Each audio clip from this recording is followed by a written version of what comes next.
غريبة، يلعبها كرة على الطاير، الله!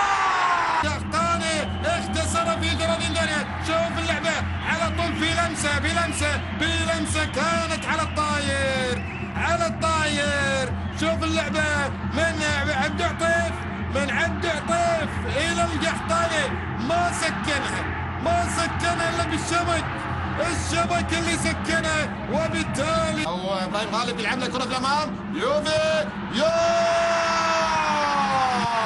الاكوادوري. شوف اللعبة، ابراهيم غالب عملها في بالقياس حقيقة، ما عملها بمكان مثالي جدا، بين ثلاثة عملها في كرة واحدة، ضرب بالدفاع الوحداوي بتمريرة 3 لاعبين الوحدة بكرة واحدة عملها ابراهيم غالب وحطها في الجول، هو اليوفي الاكوادوري. وبالتالي هدف الثاني للنصر ملعوب الان امامية ومحاولة خطرة وحداوية، جول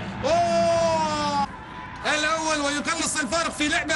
شوف في العمق الدفاعي وكرة محاولة، والله مهند عسيري تمريرة بينية على طول. مهند عسيري سجل الهدف الرابع في البطولة في المسابقة، والهدف الأول للوحدة في